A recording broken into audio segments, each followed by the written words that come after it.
Hello.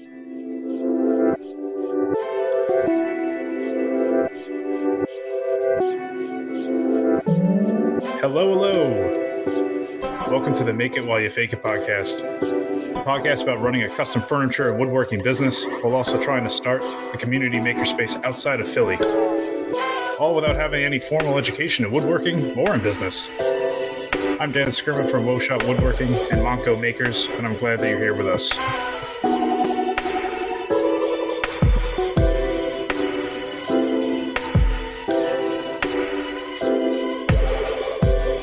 That would probably break some law. So they're mushroom gummies with. What is the so if THC is the thing in marijuana, what's the thing in mushrooms? It depends on what mushroom, but it's usually psilocybin. Psilocybin. Hello, test. There he is. There it is. Well, that's fun. Yeah. Where'd you find this? Some rando website. Targeted ads on the internet, man. You look like you want gummies. Yeah, you know, I do. I'll tell you what, man. Everybody's been telling me that I should like reset my.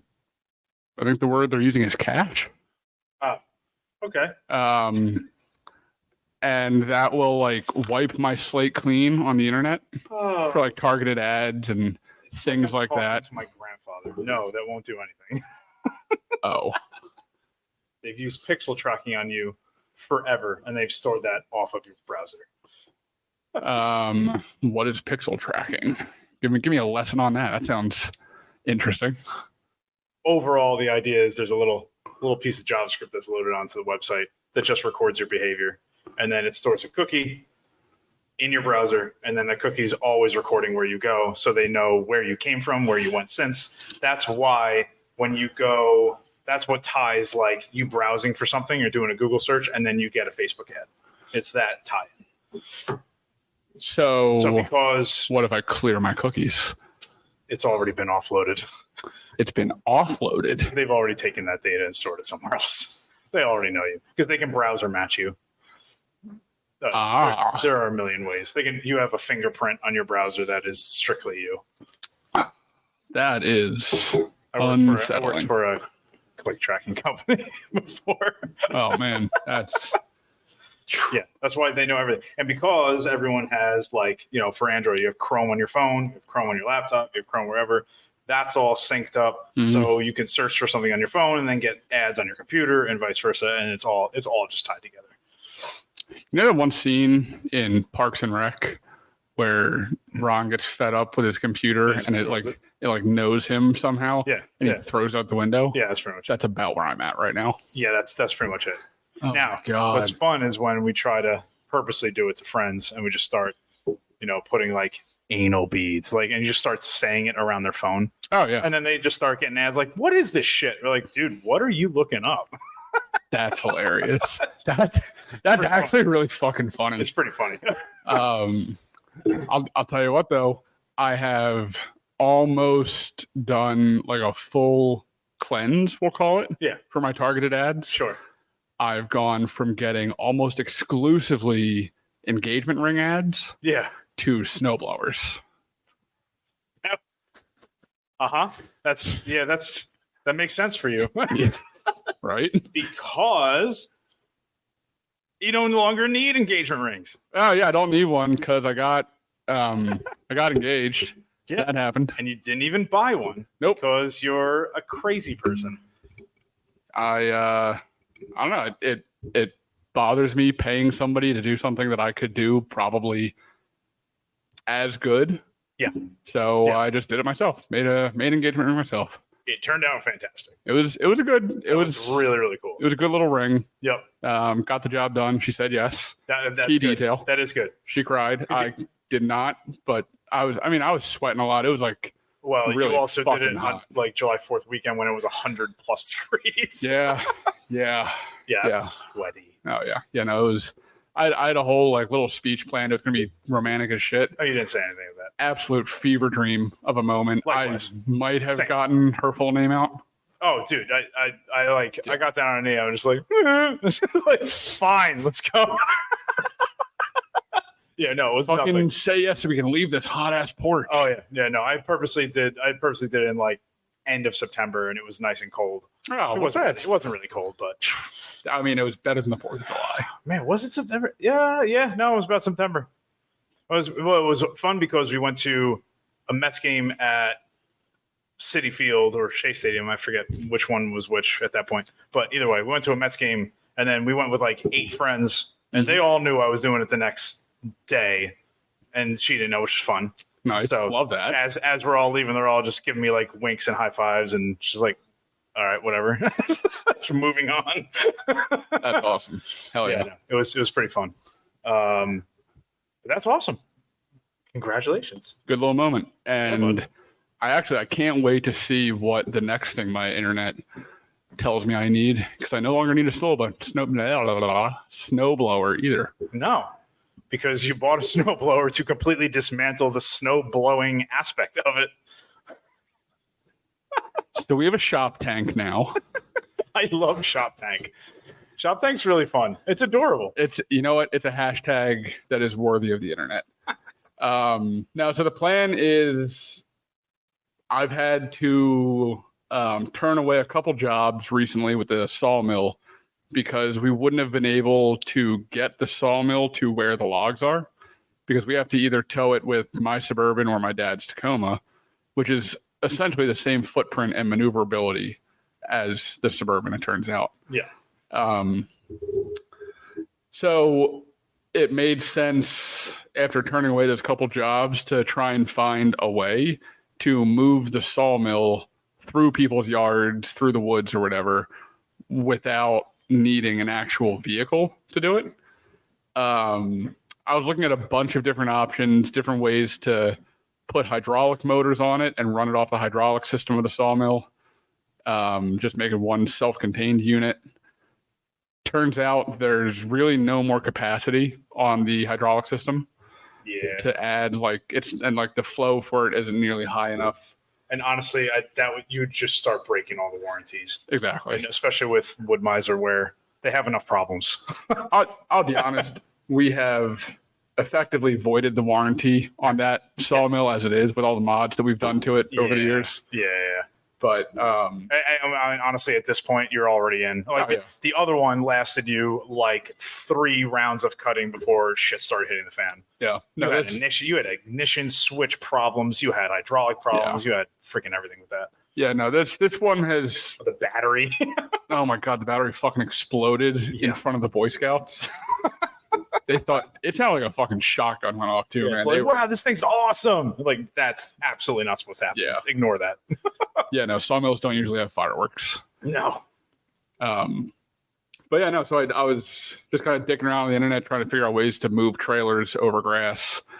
And I stumbled on a small little subset of the internet of people who have modified snowblowers to move around their boat trailers and things like that. And I found a really nice, overpowered $20 snowblower on Marketplace. And it is now mine, and it is now the shop tank. I love that it starts right up. Exactly. Done. That's awesome. Yeah. That's half the battle. No, it's... And it has tracks. You can't have a shop tank without tank tread. Dude, that's killer. That's pretty awesome. And honestly, everyone that I know and I don't know how old it's not young. It looks like that's probably a 15-year-old, 20-year-old model, I would think, just from the aesthetics of it. Yeah, I'd believe that. It's probably somewhere around there. Because and especially because most of the things are metal on it. So that's kind of there's no plastic on it at all, which I also really like. Yeah.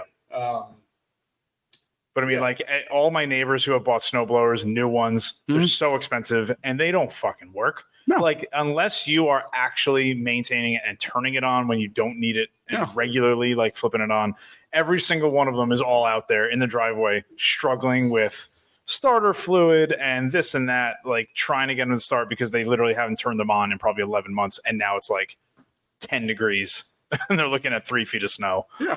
I mean, you can't beat it. And not for nothing, but outside of Philly where we are, we at this point get like 2 snowfalls a year. Yeah.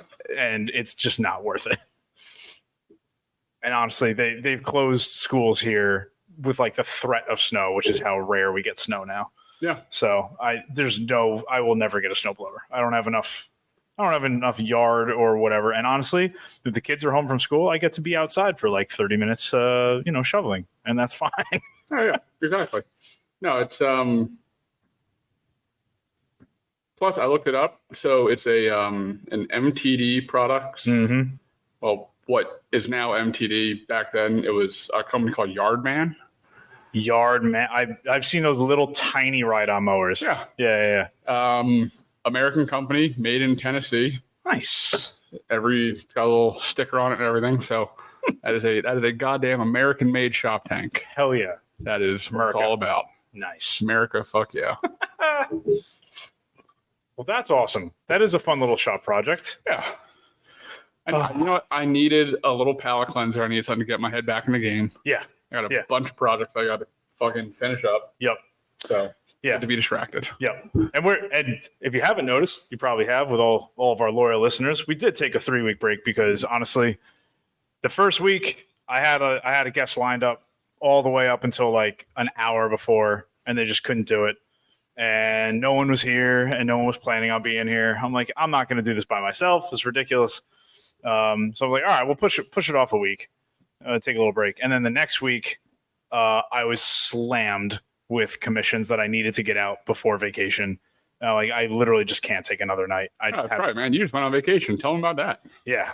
And then the next week I was on vacation. So that was 3 weeks in a row. So I have lots of fun, interesting guests lined up, which would be pretty cool. Hell yeah. People that like are really well known for other things and in the public eye and all that kind of stuff, which is kind of pretty cool. Are they like on like Good Morning America people, like makerspace people? Oh, yeah, that's cool. Yeah, very, very cool. People that run makerspaces, people that like participate in them. That's awesome. Yeah, I'm super stoked about that kind of shit. So we have some guests coming up, which is pretty cool. And it's getting to the point now. So I've been talking to the score guy, and he's kind of, the mentor for getting this whole thing up off the ground and giving advice because he's done it before. He's this old guy, Seth, great dude. And he's been giving me some good advice and kind of taking me step by step through the whole thing. And he's like, you are at the point now where you've done enough legwork and enough paperwork and enough shit that you are at the point where people stop because they give up. So he's like, we need to, if you want to do it, now is your point. Mm-hmm. I was like, okay. So we're now at the point where we're doing dollar per month, 12-month cash flow for the first 12 months of opening, or existence rather. So it's interesting. So he's like, there's a lot of options because obviously you need a lot of equipment for a makerspace. You need a lot of this. Mm-hmm. You have some of it, but you're going to need a lot more of it. He's like, start talking to companies and start looking at who finances and who does this and that. He's like, it's a lot easier to sell a bank on, hey, here's the capital I need, but also we need this, another $60,000 in equipment. Mm-hmm. But we can pay that all off over 3 years or 2 years or something like that. Sure. So the monthly expenses are lower than just, I need that all up front. Mm-hmm. So I've been talking to Grizzly because Grizzly has a really nice program for corporations that want to outfit their shop and their stuff. Mm-hmm. They have really good payment plans. They have a fixed price in shipping if you're a corporate type of thing. Sure. So it's not like going to destroy you with shipping and import tax and all that kind of stuff. They kind of like set that flat. So that's like an advantage of being a partner with them. Rockler also has a program similar to that where they kind of give you like kind of bulk discount stuff, especially if you're a makerspace. They have a whole program for that. So I'm talking to a lot of companies around that. I have a call tomorrow with Next Insurance. We'll see what they're about. I know that what's her face? April was like a spokesperson for them for a while. Okay. They are they used to be really really narrow in scope in who they would insure. Now that seems to have broadened quite a bit since I've been to their site. Oh, really? But they have local agents. So they have an agent in Huntington Valley. They have an agent in Ben Salem.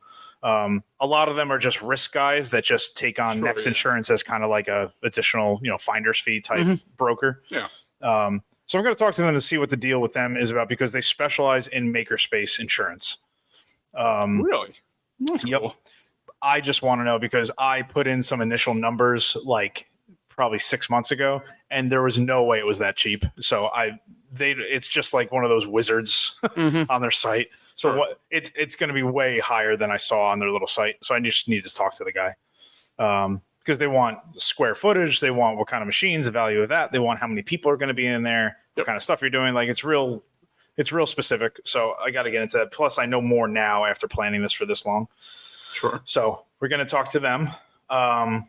Also have come up with some capital personally and have put some money towards this and have also selling Gumby, which is a heartbreaker, but it's the right move. Did you already sell Gumby? Is Gumby gone? Gumby's not gone yet. Okay. No, I just gave the guy the tour yesterday. Gotcha. But I've had several, probably a dozen people call about Gumby. And then the guy yesterday he's down in DC and he wanted a full tour of the truck. He's like, I'm not going to drive up there. Why don't we just do a call? I was like, all right, that's fine. And he's really, really interested in it. He just needed to make sure that the spot he's going to put it on his property is going to fit, like in the little section of driveway. And then I believe he's going to put it under like an awning or a lean-to type of like area. So he's going to see. He's like, if it fits, I'm really interested in it. I'm like, all right, sweet. So all that money is going to go to the makerspace too. So yeah, I think that's going to be pretty good. Things are moving. So it has, as this guy Seth put, he's like, now it's actually the hard work because you have to like really think about it and really talk to a lot of companies to get numbers right. He's like, they don't want it to be accurate. They don't want it to be perfect. Well, not accurate, but he's like, they don't want it to be perfect. You're constantly changing this thing. But he's just like, when you first open, you're not going to have the 7-8 employees you're probably going to have eventually. He's like, you're going to have 3, maybe 2. He's like, you're not going to be operating at full capacity when you first open. He's like, go through that exercise month by month. You're not going to have 75 members first month. You might have 8. You might have 12. You might whatever. He's like, go through all that and make it realistic so that you can show them that you've really thought everything out and then kind of go from there. Yeah. So I'm excited because he pretty much said, he's like, all right, we've had a call now every 2 weeks for about a month and a half. Now I'm not going to call you again until this 12-month thing is done because otherwise you're not serious. So he's good. He's like kind of holding my feet to the fire, which is pretty good. That's what's up. Yeah. So yeah, and then locations. There are places that keep popping up around here. They're all over the place, dude. All over the place. So this guy Seth is actually one of the things he specializes in is tenant negotiations with landlords. It's a thing that he is extremely good at. Really? That's cool. Yeah. So he's like, when it gets to that point, bring me in just to show me around. I'll take a walk and I'll start talking. Yeah. He's like, we're going to get everything in writing. We're going to get all these different things on paper so that if I take that one space where I start with one room and I want to expand to others, that it's on paper, first right of refusal. Yep. If I get a larger space from the get-go, make sure that I'm allowed to sublet it or sell it, if I were to create studio spaces for like a little while until we start using that space, like crap like that. Yeah. He's like, we'll put all that in there so that you don't get, bitten by the plan later on. So it's good. I'm super stoked. Hell yeah. But I mean, vacation was good. That kind of reset my brain a little bit too. Tell me, it was always fun. Works. It wasn't a vacation because with kids, it's not a vacation. Sure. Yeah. At all. But it was in a different location. And we went with my neighbors 2 doors down. So we had 5 kids, 4 adults. So 5 kids, 4 adults. Not a bad ratio. It wasn't bad. We're still outnumbered, but whatever. It was still fine. Went down to Shadyside, Maryland, like 25 minutes south of Annapolis, 30 minutes east of DC, like right on the water. Okay. So it was nice. It's kind of cool. It was clearly a house where they were Airbnb-ing it and the neighbors were not happy about it. Oh, no, really? They put so much emphasis on the little handbook and the Airbnb and the guidebook and everything. They're like, this is your property line. Do not go near the neighbors. Like, don't go on the property. Don't go anywhere. Don't touch their dock. Don't do anything. Mm-hmm. So they had like everything in red. Like, this is your strip. But it's cool because in the back of the house, you were 10 feet from the water, which is really cool. And then in the front of the house, you had the front yard, the driveway, and then a dock on the other side was more water. So we were essentially in like this little like peninsula section. So it was really cool. That's awesome. And then I took the kids we were there for 4 days. And then we took the kids to DC it was going to be 2 nights and ended up being 1 night because all 3 of them were in one room, which was chaos. Jesus Christ. Like on top of each other too. It was like a 12 by 15 room with like one big queen bed, and we squeezed a crib in there. Damn. Yeah, no, it wasn't great. So after we went to like the Air and Space Museum, we went to the Smithsonian, we went to this stuff. Like it was 3:00, and we're like, we have nothing left planned today. Sure. We're tired. It's hot as shit, and we're gonna spend the night here and then leave tomorrow morning. Why are we even staying? Yeah. And we just picked up and left. Oh, that's hilarious. So we like got dinner, left, was home by 9 p.m. I'm like, this is so much better. Oh, absolutely. Yeah. So the next whole day we went to Sesame Place and we just went on water rides for the whole time. Also, fun fact about Sesame Place, if it's not a lap infant, you can take them down any ride. Like if they're old enough to not have to be like held, okay, you can take them on any water slide. I don't know what a lap infant is. Like literally, like can't even sit up on its own. Like a little guy. Like if it's 6 months or under. A fresh one. Yeah. So Xavier's 2 years old, and so prime, dude. We took him on that 6-person raft. Where it's just like 3 drops in a row. Oh, that's great. Oh my God. He was scared shitless, but it was hilarious. That's awesome. And then they had this other one that was a smaller one. It's not anything exciting, but at the end, you go down a little bit of a drop and you go into like some rumbling little water or whatever. And it was cool because the 2 older kids are old enough to go by themselves on that. So I have pictures of them like freeze framed with like petrified face before they enter the water. And then I got Xavier in the front, and he tried to bail as soon as they sat him down. He's like, fuck this. I'm not going in this thing. And I told the guy, like, just send us, go. And I like held him with my feet, and we're going down this freaking rapids, down the slide. Oh, that's awesome. Oh, it was hilarious. It was pretty fun. But like I took up all the weight. So as soon as we got in the water, I practically fell backwards under the water because he was just floating around. Sure. Yeah. It was fun. But yeah, it was fun. I was very happy to take them to camp today and get rid of them. Because that's probably the longest stretch where I've had all 3 of them all day long for that amount of time. Because they've always been in camp. Or wherever. All right. But like I've never had a full week vacation with like all 3 of them at once. Yeah. And so it was 10 days straight. And that was a lot. That was a lot. Sounds fucking They needed terrible. a break from each other. Jesus. Oh, I'm sure they did. My God. They just got really bitchy after a while. But there were moments where they had fun. So we're just gonna remember those. Yeah, we're gonna focus on the positive. Yeah, exactly. But yeah, no, it was fun, and now we're back, and now things are happening, and things are moving and shaking. That's what's up. I was really happy to get commissions done before we left because that was the most important. Oh, absolutely. Got the 4 surfboard tables done with the corporate logos in them, 4 cutting boards with the same logos. So my first commission doing V-bit like inlays. It's not fun. It's not a fun process. It really isn't. It didn't look fun. I got to be honest, man. I feel like our listeners have heard me rant about technology. Yeah. More than enough. Oh yeah. I've done some cool shit on the CNC machine. Yep. I can't argue that. Yeah. But I gotta be honest. I'm not a huge fan. No. Like as far as production work goes, yeah, and you can make cool shit, yeah, it's efficient, yeah, that's great. But it kind of sucks the soul out of what we're doing here. It does. It does. Was it cool the first time I did it and then it worked? Yeah. I was like, you know what? That looks pretty cool. Okay, fine. Then you realize just how many ways it can go wrong and how many ways it did go wrong. Yep. I had to redo a table twice I had to redo a cutting board twice. Because especially when you're using a V-bit, it ramps up till it's not touching the wood anymore because it comes to a very fine point. So you can get a lot of detail, which is cool.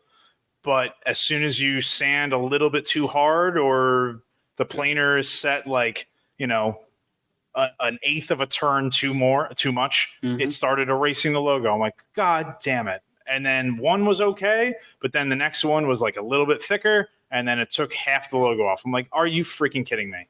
Great. Now I have to redo the whole thing. And I wanted them all to be the same thickness. So I had to line it up exactly and recarve it out. And it was just, it's nerve-wracking because you can lose a lot of time. Every single piece. And this was a 2-part inlay because there were 2 different colors of the logo. So I had to do the first half of it, flatten it, put it in the exact same spot, do the second carve, glue it up, flatten it, and not erase the previous one. So it got really, really annoying. It was a lot of that power hand planer just to get it close. And then I just, honestly, after a while, I just used the belt sander because that was honestly, if our drum sander was up and running, that would be perfect for that. Because you just have to like kiss it. Just send through. And that's it. I do have another one coming. It's not. I know you're not for it, but the price is right, and I'm getting it. Which one? It's not the belt sander. It's the drum sander. I know, but it's a $5,500 machine for $1,000. So it's like it's worth it, and it has almost no hours on it. Like it's in impeccable shape. So it's worth me. It's honestly, even if I use it for our own shit, like I'm still gonna get it. And it's nice and wide. I think it's like a 37-inch wide type thing. It'll be fine for what I'm getting it for. The hardest part is going to be unloading it because I don't want to put it in here. I want to put it in the storage unit. But like I don't honestly know how to unload something that heavy at the storage unit. It's not ideal. So, but the thing is, it's too big to even go in the bed of my truck. So it's very, very wide because the working area, I believe, is 37 inches. So then you have the additional sections and parts or whatever. 5 feet wide then. Yeah, that's what I mean. So like technically it could probably fit in the bed of my truck, but honestly, I'd rather just rent a trailer with a ramp that I can more easily roll it off on like some furniture movers or something, or a dolly or something.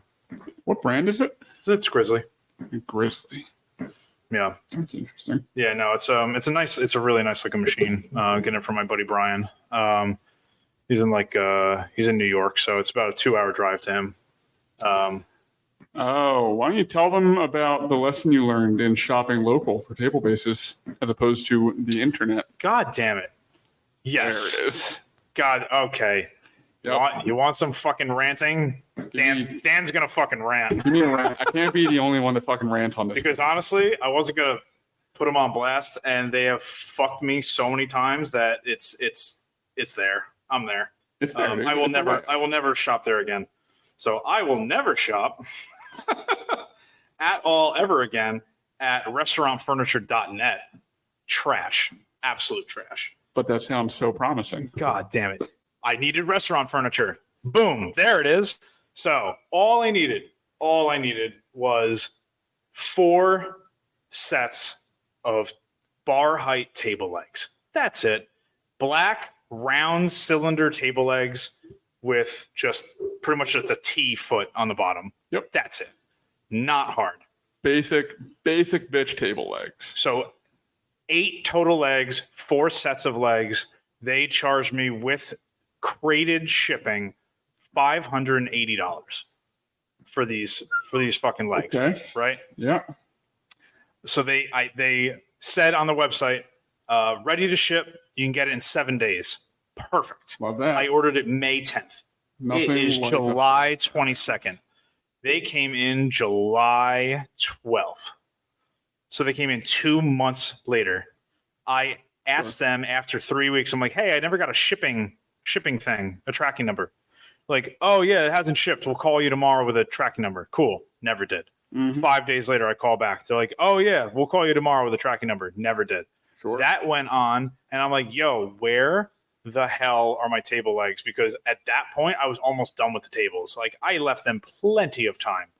My lead time was 8 weeks on the tables and the cutting boards. Sure. So I'm like, that's roughly 2 months. Yeah. I was like, all right, I just ordered these. I have plenty of time. They finally came because I eventually called them. I'm like, just cancel the goddamn order. Like, you're wasting my time. They finally sent them out that day, gave me a tracking number. They arrived. The guy took it off on the pallet, dropped at my house. I'm like, good. Everything's here. I looked at all of it. Everything was there. Fine. Good. So when I went to go set it up, first one, it was a little confusing because it's just not really an all thread, but it's just a rod with some thread on the end and a square head bolt on the one side welded to it. The welds look like, by the way, the welds look like trash. I'm sure you saw. I did. Horrible. Absolutely. They looked like a kindergartner weld them. So that being said, I told you I'm not happy with this company. Yeah, dude, that's it. So I get them. You just put this thread through this cylinder, and on the top you tighten a bolt. That's it. It's not rocket science. In the hole. Put the nut on the rod. And you tighten it. Twist it. It helps if it's long enough to give you any thread at all once it's through the cylinder. There was no thread left. It was not long enough to catch on the bolt at all. I'm like, I must be doing this wrong. Mm-hmm. No, I wasn't. I was absolutely not doing it wrong. I did it. Then I tried to replace it with another rod. So I had 8 of them. So I tried 4 or 5 of them. All of them were too short. Mm-hmm. Every single one of them was too short. Sure, yeah. And these things were just cut. They weren't even cut square. Like, someone just cut them on like one of those bandsaws, and that's it. Yeah. So I call the company. I'm like, look, none of these are working. Sure. Like, you need to return my money. So they go, all right, let us look at it. We'll send it to the warehouse to like take a look at it. I'm like, all right, fine. Meanwhile, they're too late already. They're too late. The tables are done. The client's coming in 2 days. Like, yeah. I can't wait for them.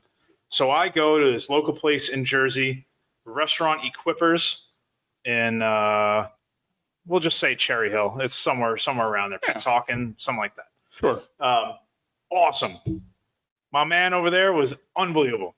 He goes in the back, he checks, he makes sure they work before I take them. He makes sure they're the right height, make sure they got all of them. And brick and mortar stores, dude. The fun part is that if you went to their website, they don't sell this because it's not a kit. Like, this is a kit. Oh, sure. It had all 4 pieces together. Because I wanted bar height, this wasn't a kit. I'd have to buy each individual piece. So he's like, I need to make sure I have 8 of each of these pieces so you can piece it all together. Mm-hmm. He had exactly 8 of all of them. I'm like, fucking awesome. It was also half the price. Even better. I was like, I walked out the door for $250 for 8 of these. Yeah. I was like, this is fantastic. So I put them together. Client's happy. Took them. Gone. And honestly, I put one set together so he could see them. Sure. He could see how sturdy they were and whatever. And then I just gave him the box. I was like, these are easy enough where it'll take you 10 minutes to put all these together. Absolutely. It doesn't make sense for me to put them together and then have to wrap them all up. Mm-hmm. It doesn't. So it's just easier that way. He took them. He's happy. So these guys then respond and say, hold up. Send us a video of you putting it together. I was like, motherfuckers. All right. I sent him a video. I'm like, this is exactly what I'm looking at. Look, there's no thread. It doesn't fit. They go, all right, fine. We'll send it and we'll talk about it. Like, get back to you. We'll talk about that in our next quality. Like, all right. Then they get a response 2 days later, like, well, on the bottom, it's probably not all the way through because the way that you're setting it up. Try again. I was like, no. I put a piece of 3/4 inch plywood on the ground so that the head of the bolt would sit on it and be pushed all the way up against it. Sure. There was no slack. It was as tight as it was going to be. I even put a clamp on it to try to get that extra little bit out of it. Mm-hmm. Sent him another video with that. He goes, that's really weird. He's going, and I said, look, at this point, just take them back. They're not working, and you're dead to me also. The client has already picked it up. You're dead to me. I pretty much said, you're dead to me. You've wasted my time. Damn. 7 days turned into 2 months. Like, fuck you. I'm not paying restocking. I'm not paying shipping. Yep. Just give me my money back. 4 days later, they get back to me again. They go, why don't you send us a picture of a tape measure on the rod to show us how long they are? I'm like, are you fucking serious? I literally in my email, I responded. I said, "This is the most useless waste of my time. I can't believe you're making a customer go through this. This is unfucking believable." So I don't know. That's where I'm at now. They still have not given me any kind of indication that they're taking them back. They still want to try to charge me a 30% restocking fee and shipping back. Shipping it's alone was $160. So I am not happy with them. I don't really rant about companies that often, and honestly, I don't get mad about customer service all that much. I probably could, but that's where I'm at with it. And restaurantfurniture.net, they can go suck it because they're just trash to me. Honestly, if they had just said, "Yeah, we see that it's not going together, so whatever, we'll just return it. It'll be fine." I would have gone back and ordered more from them, but no. That's it.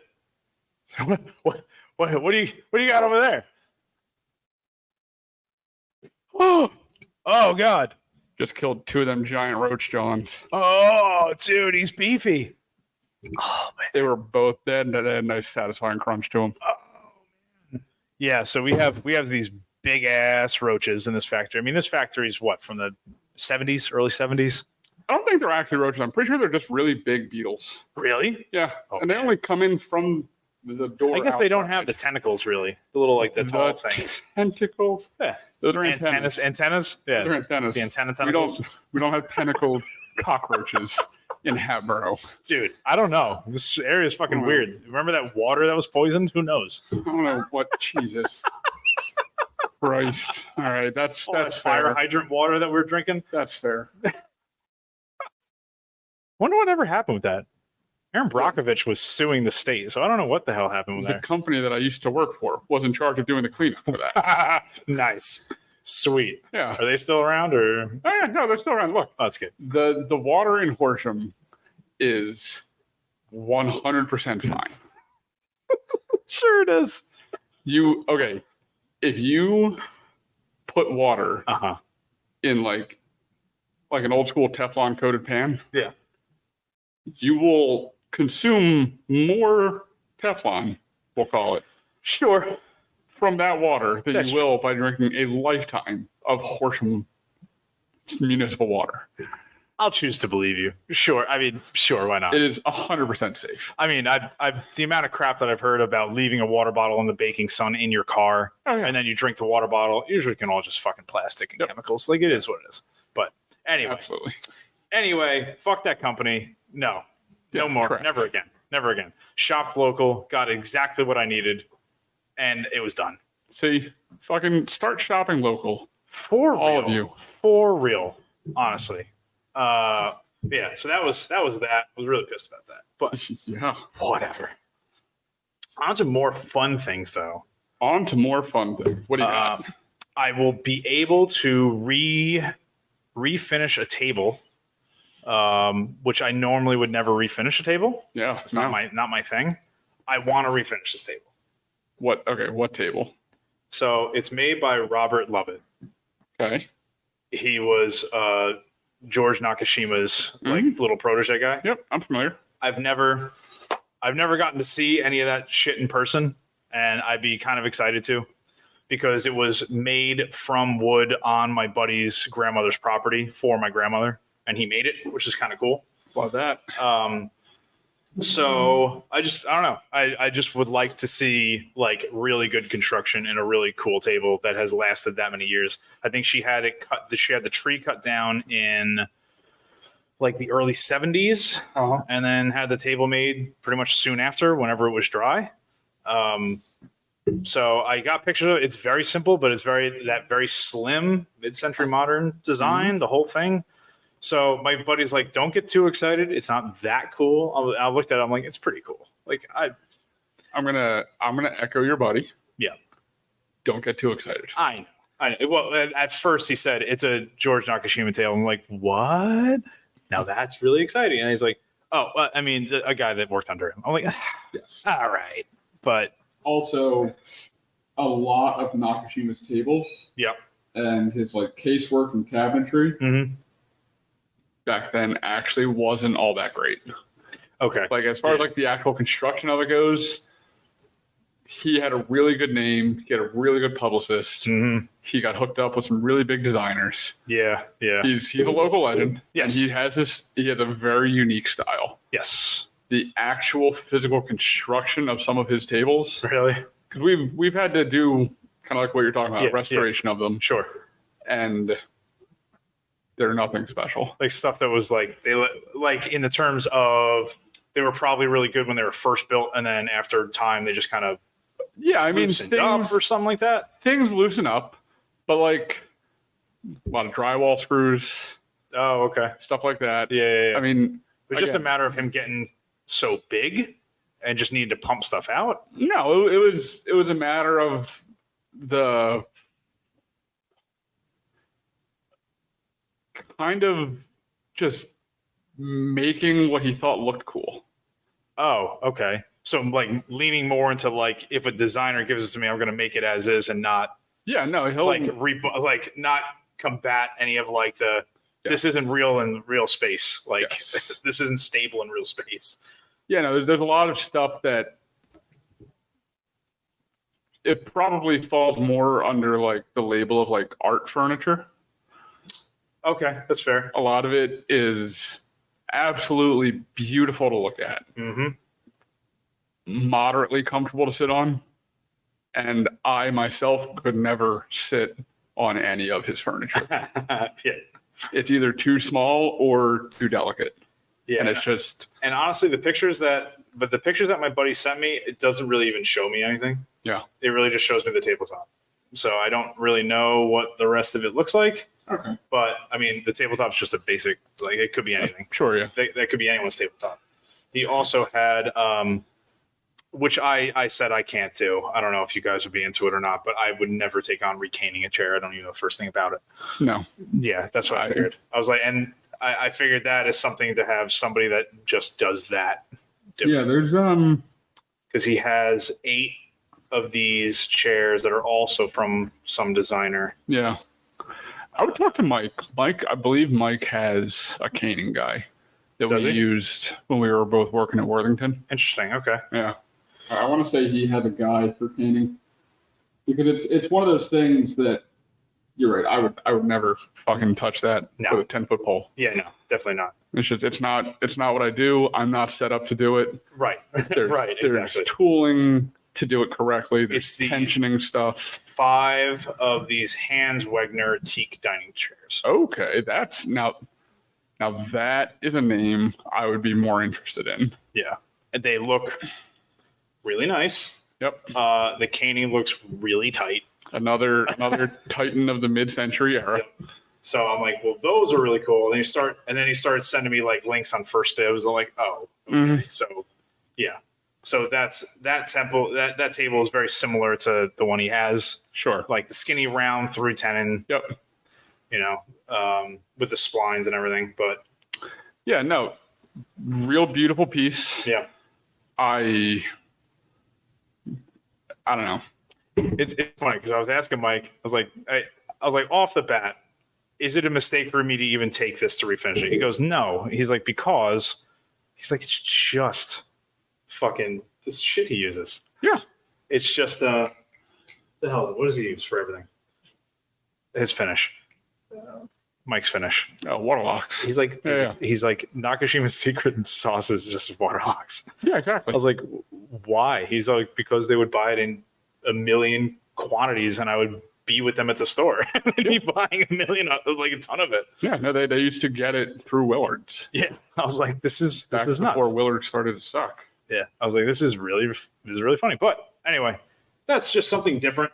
That's very cool. No, I like that. I like that it's it's a legit piece and it's a legit refinishing thing. So I would like to learn all the correct ways of actually redoing that. Yeah. So that'll be a learning experience, but it'll be cool. Definitely. No, I think my biggest I got nothing against Nakashima. Yeah. I take that back. I do.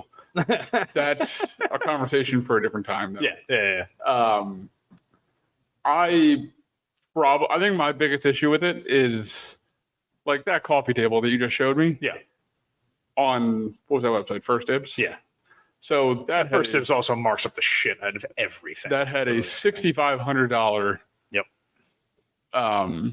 Price tag on it. Yep.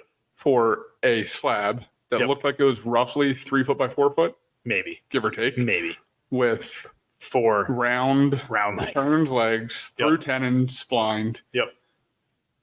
All told, maybe 15 hours worth of work. Yes.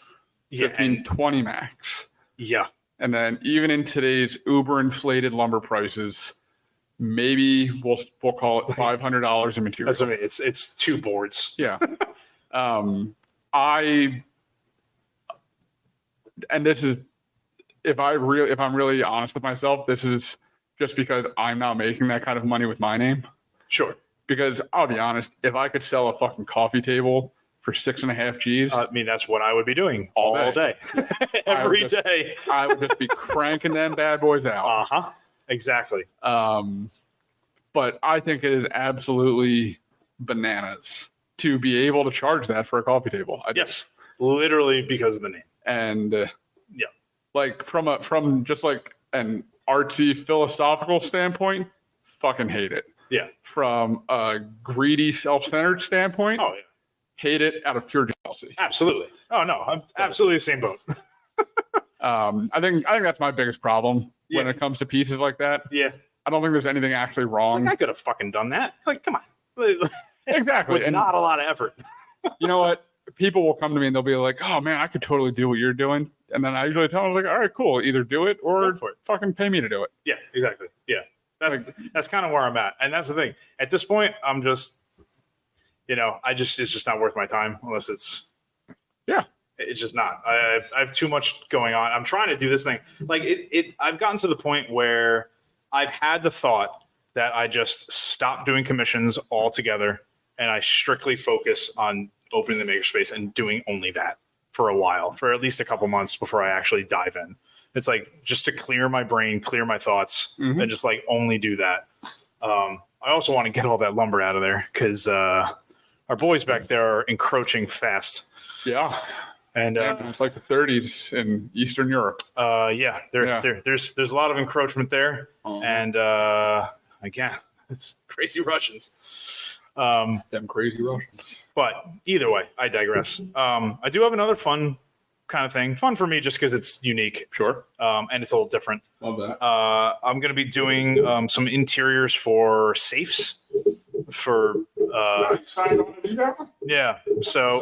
So he said, in his words, he's just like, people are paying 10 grand for these safes. I can absolutely sell the interior with like a whole jewelry insert for all sorts of jewelry, necklaces, rings, bracelets, whatever. Naturally. I could sell that for another 5, and I don't want any money for that. I just want to be able to offer it.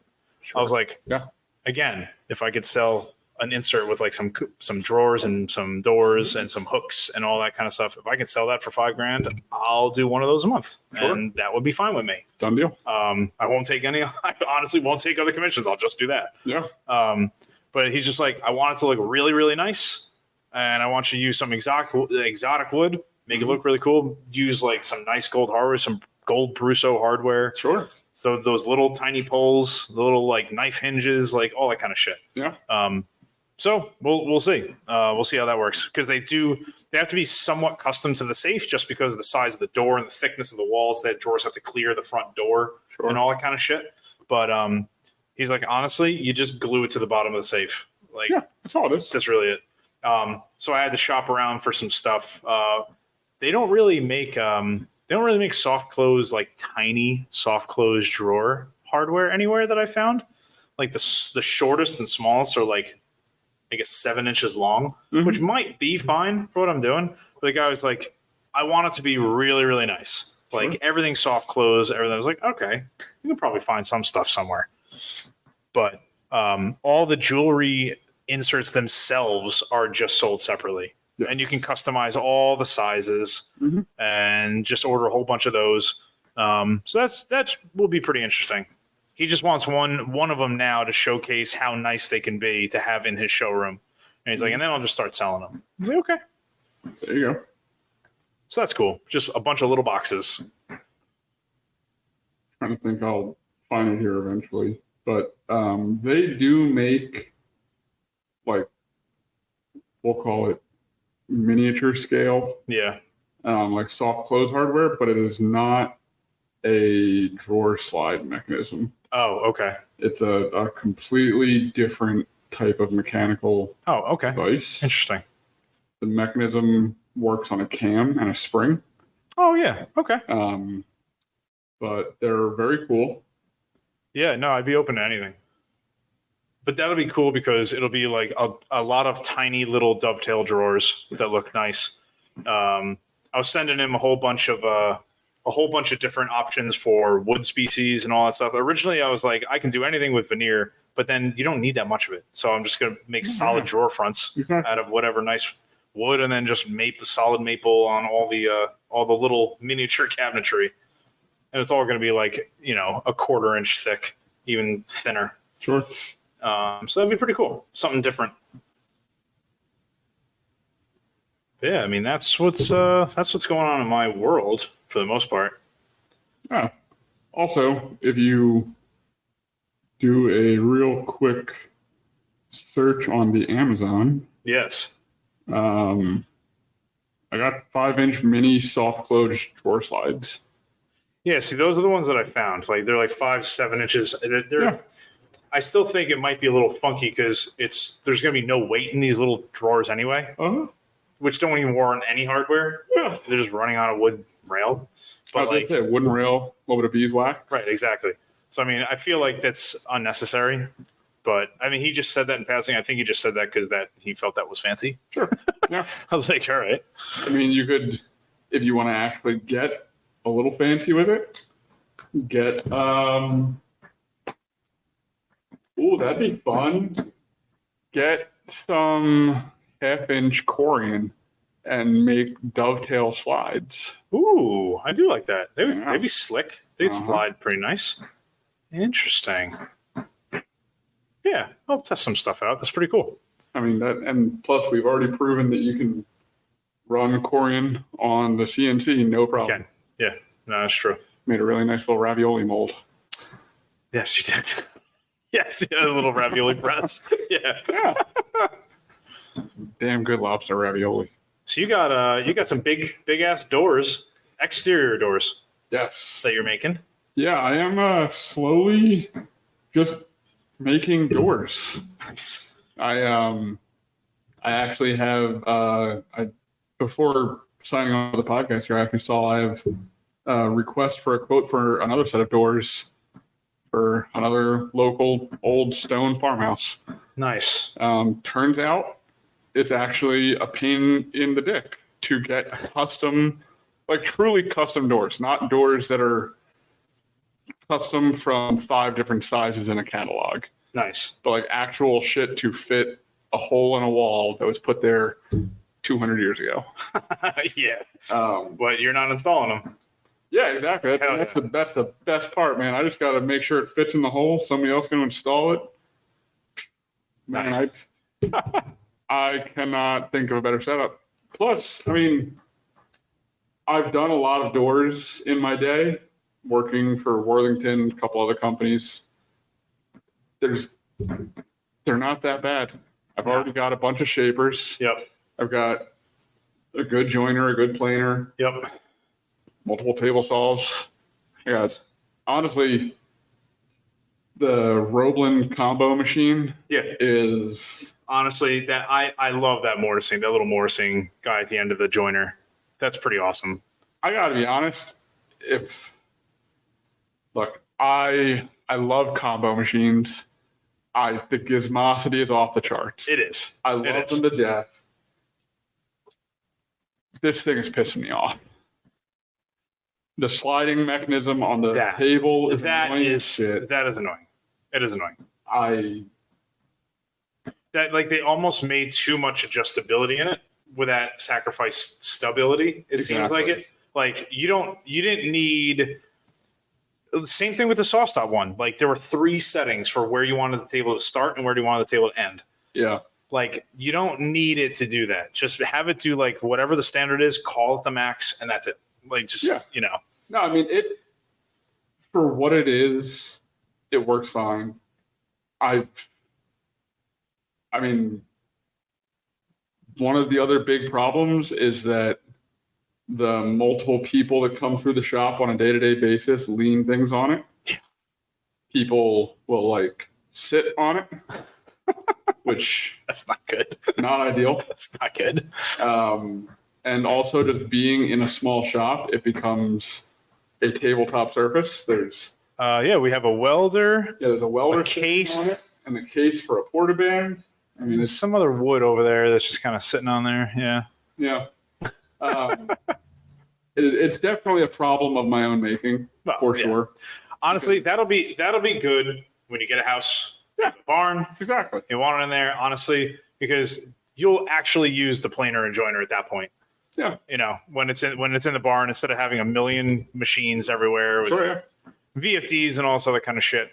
To get started, like, it has everything you need. That's pretty cool. Like, but I mean, it's a turnkey machine. It works great. I think I've gotten a lot of use out of the shaper aspect of it with that giant flush trim bit that's on there. Yes. Yeah. But yeah, no, the shaper and the mortiser have really been the workhorse on that machine. The crosscut table and the ripping table and stuff. 3 stars. Yeah, no, I'm not a fan of the crosscut really much. It That's the thing. I'm a creature comfort type of guy. Like, if I immediately don't have any kind of fence or ruler or like anything to like that I can quickly walk over, set it, and then cut it. If I have to like measure it off and then I have to get the bigger fence and I have to undo a bunch of shit. Okay. I was like, I'm over it. It's taking too much time. Yeah, no, that machine, especially the way that I have it set up right now, I definitely have it set up for the way that my brain works. Sure. It's very much a machine that you have to be a little bit mechanically inclined to set it up. Yeah, exactly. And if that's not your thing, then that's not your machine. Yep. I mean, even this table saw we need to modify to make it easier. It's just a pain in the ass. I'll be honest. I've been using it a lot over the last couple of days working through this door project. Yeah. I think it just had a little bit of rust in the joints. Yeah. That was making it annoying because, like, right now, the up-down like movement that used to be like an actual pain to move. Yeah. It's not bad. So, I mean, as far as I know, as far as the guy told me, he's like, we had it set to a very specific height and the fence set to a specific spot, and it ran with a feeder all day. Yep, exactly. Because all they did was make doors. They made exterior doors and window casings. So all the window casings and door casings were the exact same width. They were all 5-6 inches. The height was the same. He's like, we never touched it, which makes a lot of sense why over the 2 years he had it, it just, all the screws, just the all thread just got rusted up. Yeah. No, I mean, it's not a very, for the type of machine that it is, I'm actually kind of surprised at like how flimsy and fragile the inner mechanisms are. Yeah. I really would have expected more. Yep. Like, it has, so the machine has the capacity for a 12-inch blade. Yeah. Technically, if you move a couple of the guides on the inside, you could put a 14-inch on that without hurting anything. Well, yeah, because that one also had the ability to have the scoring blade. Yes. And that's not even set up for it. Nope. Like, it's a whole other pain in the ass. Yeah, no, so this machine doesn't have the scoring blade. Yep. It doesn't have, so this is actually the same frame and a different tabletop as their sliding table saw. It is. Yep. So you could technically, with, I'm going to say a moderate headache, swap this out to be a good little joinery saw. Yeah. I mean, you could set it up with I think they offered a slide that was just the length of the machine. It didn't like protrude with an arm. Yeah. And they also offered a slide that was 10 foot. Yeah. No. So, I mean, this could be a cabinet saw. This could be a joinery saw. Yeah.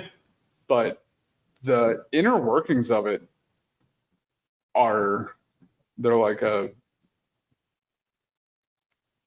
same built level as like a mid 2000s unisaw. Yeah, exactly. Like it's just sheet metal. Pretty much. And all thread and some threaded nuts. Yeah, exactly. It's not a very robust thing. Nope. But no, and that's the like what it is, it works. For the size of the cabinet. I'm like, wow, the thing looks beefy. Yeah. And then when you actually open it, you're like, that's a lot of air. There's not much in there. But I mean, that's not going to be the end all saw for sure. That's not going to be the last saw in the makerspace. I mean, I don't think most people are even going to use that. But I mean, it's for what it's worth, as just a workhorse table saw. Yeah, I would give it. I'm going to say I would give it a 7 out of 10. All right, that's fair. Honestly, that's fair. I know you really like your creature comforts. I really do, and I just want to be able to use shit like that, and that's it. We need to either relocate or modify the tape measure on that thing. Yes, we do. Because you can only use one out of the 2 miter slots currently. Oh, the whole thing doesn't make sense. So, I mean, that literally just falls under, they set that up to do one thing, and then they just didn't give a shit about the rest of it. Yeah. The 1 miter slot thing is a real pain in the ass. The fact that the dust collection is going the wrong way on the bottom of it, so we don't even use dust collection, which means it's sitting on a mountain of sawdust right now. Oh, yeah. All that kind of shit needs to be modified. But whatever, That's another day. Tell you what, though,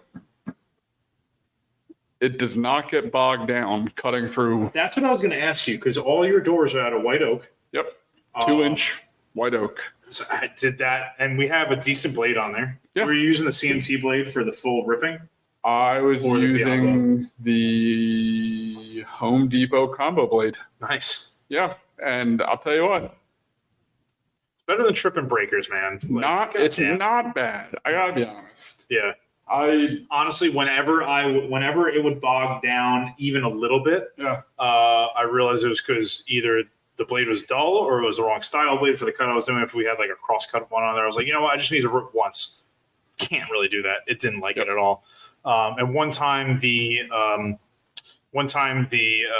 bolt was not fully tightened down, and I thought it was stalling. Yeah. Because the blade was starting to stop. Yep. But I'm like, why would the blade stop but the motor's still running? Mm-hmm. No. And then I realized that it came loose. Yeah. But outside of that, it's fine. It's better than the saw stop. It is. You know what, man? That's the way you got to look at it. Because better than honestly, saw stop. 2-inch thick white oak would have been bogging down like crazy on the saw stop. Oh, the saw stop. I don't even think it would have gone through. It could never. No. Yeah, no, this thing, like I said, for what it is, really does what it needs to do. I mean, so far, aside from a couple little bullshit things, really have no actual complaints. I really like the fence. I do too, honestly. I finally learned how to take advantage of the that little micro adjust knob on it. Yeah. Let me tell you, it is kind of nice. So for all these doors that I'm making, they're all true mortise and tenon. They're not like domino slip tenons. Yeah. I have been able to effectively make perfectly shit-sized tenons off of the table saw. That's cool. And that is pretty cool. For those of you that are big bad woodworkers and you're like, oh, that's the easiest thing ever. What are you bragging about? Get your shoulder plane out, pussy. Okay, to be fair, when I first started this, the first door that I put together, all of those were tuned with the rabbiting plane. Oh, well, okay. Before I realized I could fine tune it like very nicely with the what's it called? With the micro adjust on the fence, and it is nice. Yeah. I wish I had a little bit more travel in each direction. Yeah. But man, oh man, that is nice to use. Yeah, man. Nice. Well, we are at An hour and 3 minutes, just like that. Gotta love it. Love it. Well, it's been a good break, and we're back. And Baby. I want to get this shit open, man. So try my damnedest to make it happen. If you want to support the show, you go to patreon.com/MoncoMakers or go to monco-makers.com. Sign up. Tell me what would excite you about having a makerspace in this region or in general. Yep. And we have a lot of cool guests coming up. So stay tuned for that. Otherwise, we will see you next week. Later. Later.